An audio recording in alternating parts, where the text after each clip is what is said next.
What's going on, guys? Victor here, and long time no see. I'm very sorry that I haven't uploaded in a while, but I'll get to that. There's a big surprise as to why I haven't been uploading on a regular schedule, which will be discussed throughout the video.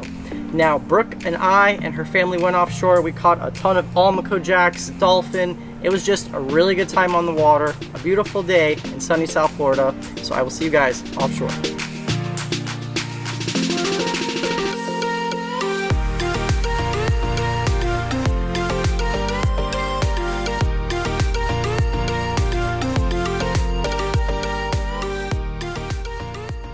Alright guys, so this is our first stop, and I'm with Brooke today.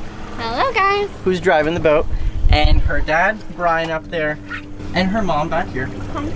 And so what we're doing is we start going out of the inlet and we go straight east, and we're looking for anything floating. And in particular, we look for this stuff. Well, there's a lot of bait here. Oh yeah, there is. We're looking for this stuff called sargassum weed. And it's basically the only refuge, the only floating thing out here. And so dolphin and other predatory fish, they'll come here because the bait will hide in here. There's no reef, there's no structure out here. So that's what we're looking for. And we have these little jigs like that. That is a mustad bucktail jig. And we just come out here, sometimes without any live bait, and we do really well just on jigs alone, because dolphin are very aggressive. So hopefully next clip, you guys will see us hooked up. What is it? That's a little Almaco, but guess what? That's a perfect size bait. It's right here, a little Almaco jack, but a little dolphin will eat that right up. Half the time we come out here, we don't even bring bait. We just bring a sabiki like this, and there's all the bait you could want out here, and then you catch the rest on jigs. See, this right here is what we really want. This right here, that's a baby blue runner, and that is the perfect dolphin bait.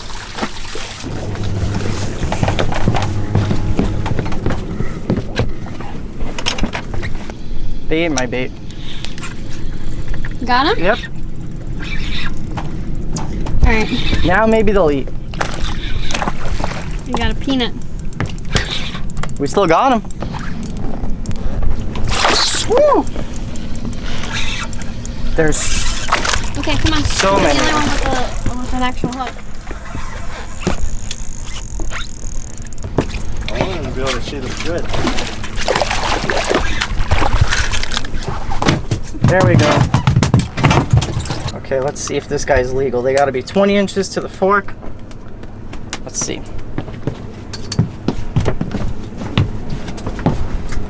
Nope, he's under.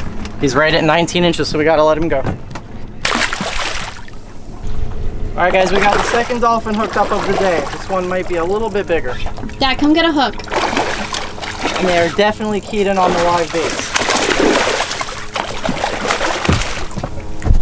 Oh my goodness, kill the cameraman. Yeah, live bait works. This is a little one. They're right in front if you want me to keep this one on. Well, we got into a few dolphin, but we actually stopped fishing for them, believe it or not, because they were all just like 18 to 19 inches, and you don't want to fish for something that you can't keep, because these guys, they kind of have a high mortality rate. But this weed patch that we're on has a ton of bait, and me and Brooke were using two different size sabikis. They look almost identical. This one's green and this one's red, but watch what happens when I use this one. They go nuts over it. It's a little bit of a smaller hook and a smaller fly on there. Just as easy as that. And then there's all different species that live under here. Like this guy right here, people call them buddy fish. When you dive, they'll actually follow you around. It's a baby yellowjack. They have that blue stripe. We pulled up on another seaweed patch and we found a much bigger school of bait, and much bigger bait. What is it? I don't know, it's like a baby wrasse or something. Oh, it's a Speedo? No. Those things had a really good sushi. What are they called? No, a rainbow runner. It was a baby rainbow runner. Oh. We got a dolphin on the jig, finally.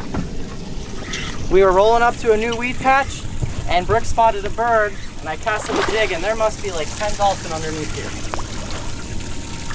They're all around that same size, huh? Yep. We'll see if this guy's a keeper.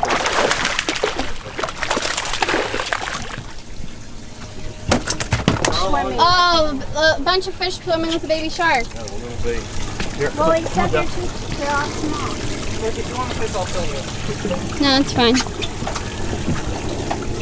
This is how easy it is to catch these dolphin on a little bucktail like this. There's one right there. just with it. Come on. The whole school chases it. So much more aggressive. Oh! I hope you got that on video. I'm following it. There we go. Oh. Got one. So many dolphin everywhere.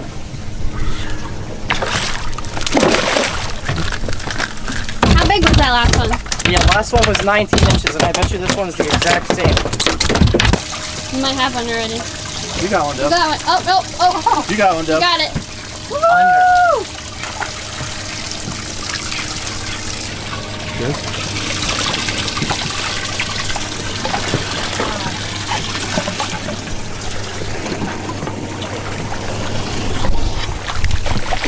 Bring it in. Get it in, Mom. Just let it down. Well, we were in 800 feet and there was just seaweed everywhere. Textbook, picture perfect day for dolphin. But we were catching them all between like 18 and 19 inches. And we probably caught around 10 or so on a mix of lures and live bait, but we left them alone. We took the gamble and we went out to here, and what are we, in like 1,000, Brooke? 1,200. 1,200 feet. But that's the thing, is you find a nice weed patch, you don't usually want to leave it, and the further offshore you go, you don't know when the next weed patch is going to be. It could be in 4,000 feet, 40 miles offshore, you know? Nobody really knows. So there are a few little baby dolphin, and I think Brian and Debbie are going to try to catch them. So we're just waiting around, because there's a lot of bait here, but you never know. There could be a school of 20 big dolphin that just come by. It's always just a mystery. Look at all these baby dolphins. These are probably the smallest of the day. Maybe 12, 14 inches. Look how they went deep. Right at the end.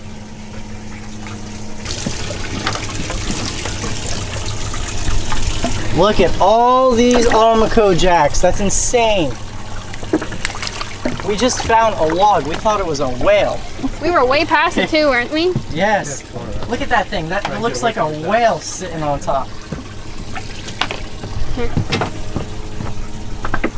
These are big ones. Yeah. Good eating one. Yeah, they're on it. Oh, they already got it. Yeah, they got it. We got Brooke out with the first dolphin of the log. Yeah, there's another, Mom. You gotta cast Yeah. out far. Far. All the jacks are close. Dad, See, out all here these far. jacks we're trying to deal with, there's one underneath them too. Perfect. Oh. The dolphin was coming up for it. This is gonna be a keeper. All right, I'm gonna flip it. Watch out. Okay. Did the boat just pull? Yep. Should have netted it. Oh my gosh, there's no way you're getting around the Almaco jacks. Yeah, you're gonna have to sight fish the dolphin. You gotta see. So many Almaco jacks.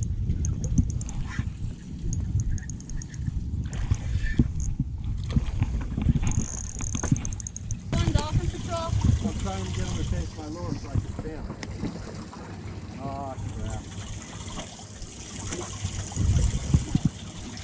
Oh my gosh. There's a big triple tail over there. There's a triple tail right there. No, I'm talking a big one. Look at this, they're like piranhas. Little one. Literally like piranhas, it's insane.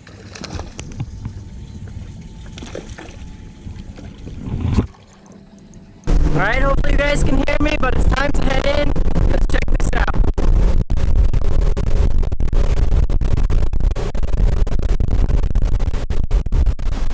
All right guys, welcome back to the fillet table. Now we got an Almaco jack right here. As you guys saw, we're very plentiful offshore. I got a pile of fillets. I'm gonna fillet this guy up. And one thing I wanted to talk about, well, first let's talk about the fillet. So we're gonna go right here behind the head, down to the fin right here. We're gonna take the tip of our knife, and I like to outline the fish just with the tip from the head to the tail. And then what I'll do is I'll take the tip, I'll go back down here, over his rib cage to the other side, and I just want to glide down, feeling my knife against that bone the entire time. And this should slide right off, and there you go. Beautiful fillet.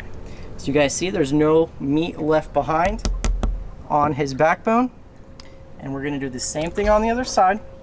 Add this to our pile of fillets. Now, this is the only keeper dolphin we caught. One thing I really wanted to stress is you guys know I'm all about harvesting fish and all different types of fish, whether they are less common like the Almaco jack, which you guys will see that they are very tasty by the end of the video, or something like a dolphin. Now, when we're offshore and we're dolphin fishing, obviously we want to catch dolphin. But that doesn't mean that you can't harvest something like an Almaco jack, because not only are they plentiful out there, they taste delicious.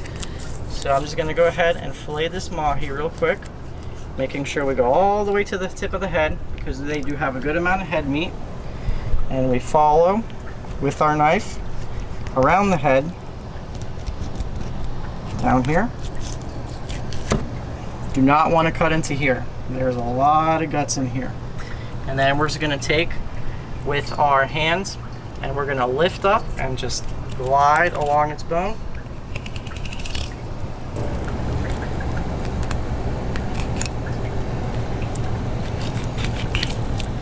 Okay, now when you get to the other side of your mahi, even a small dolphin like this, you'll notice that they have a very distinct raised backbone. So we want to go with the tip of our knife and angle it down when we're going and are making our cuts to the other side. You do not want to just go straight across like I did with that Almaco jack. Otherwise you will miss a ton of meat. Now that we have that side exposed, we can go right down.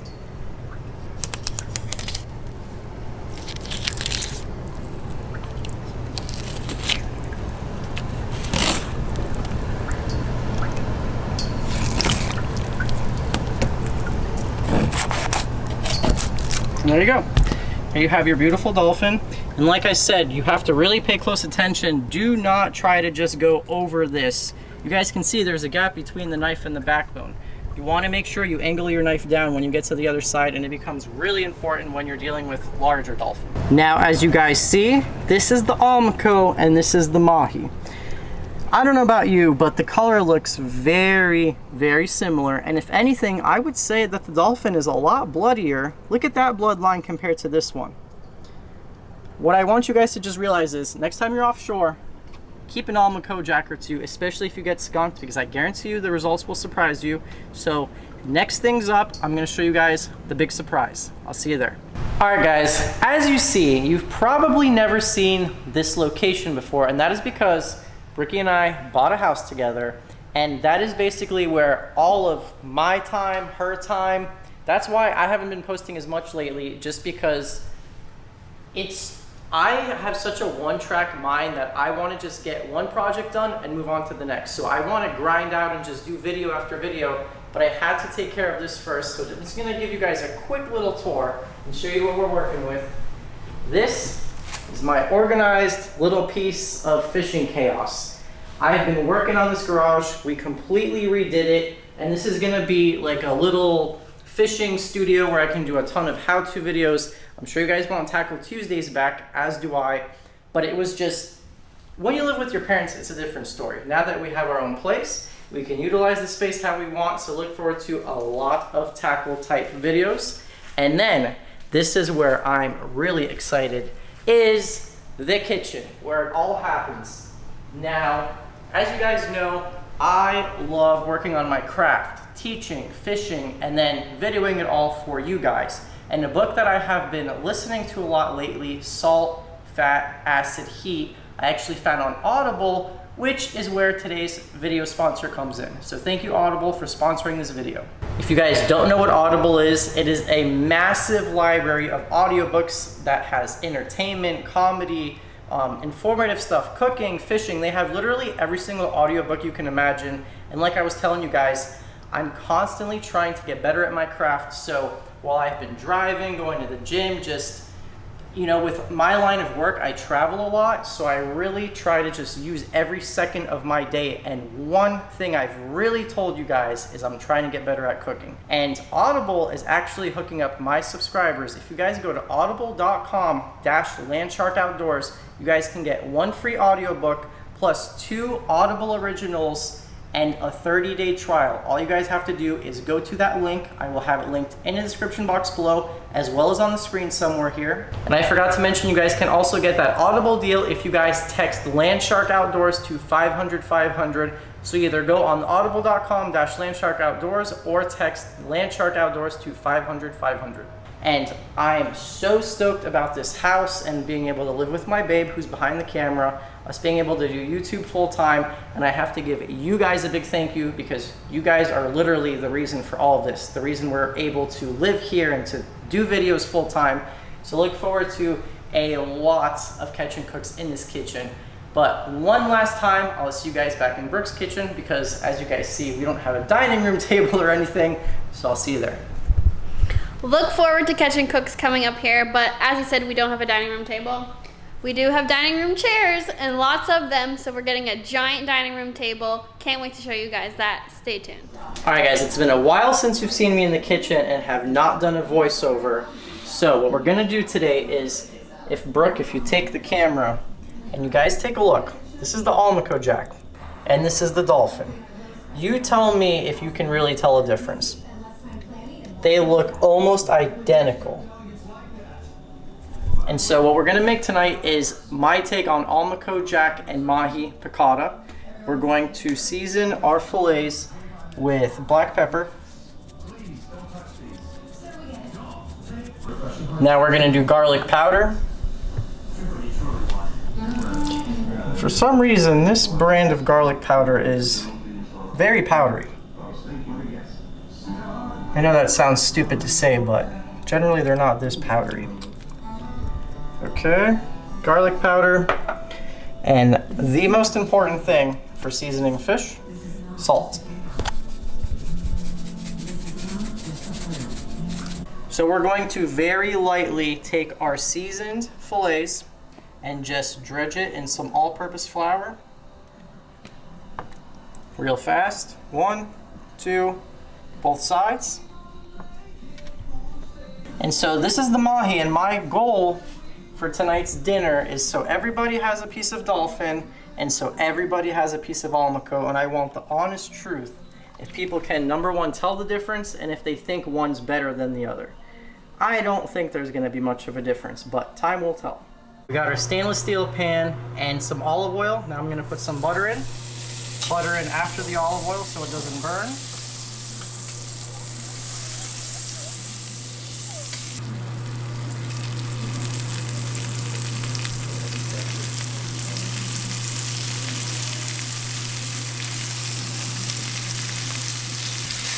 Flip them over.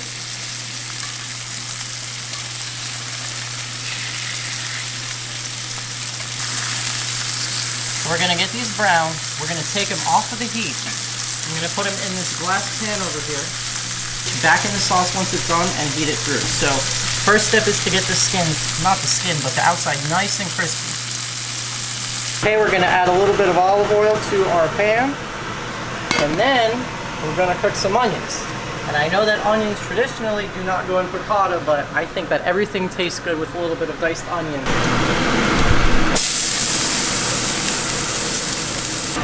Now we're gonna add some garlic. I'm not gonna cook it very long, otherwise it's gonna burn.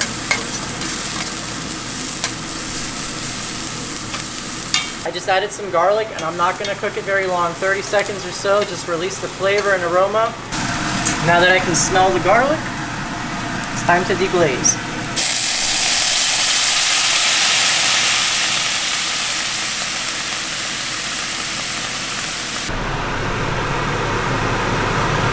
Probably did around 1/2 to 3/4 cup of white wine, and I'm deglazing, getting all that brown good stuff off of the bottom of the pan.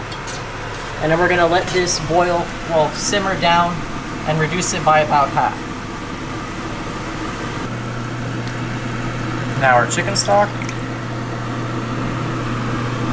I'm gonna add 2 last things to our sauce, well 3.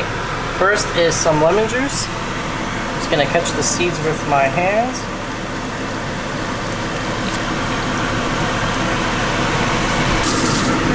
We're gonna add our capers. I drained about half of the liquid from the capers as well. We're gonna reduce our heat way down to low. Now the best part, an entire stick of butter. Don't judge us, this is between 5 people. Now I'm gonna heat my fish back through by putting it in our sauce.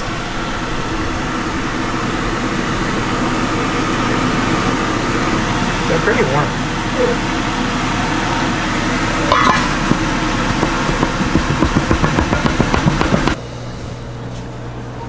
What? This is a piece of Almaco. And then we gotta get you some Dolphin. This is some Dolphin. Is that good? My mouth's watering. Okay, whose is this?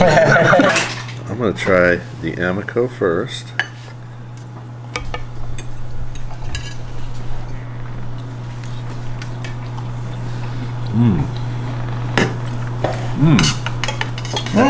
That's really tasty.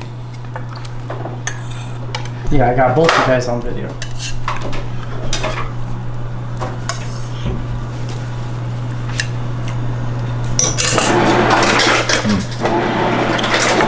Both delicious. I have to try it again to see if one's better than the other, but so far they're just both delicious. That's the Almaco he's about to bite into.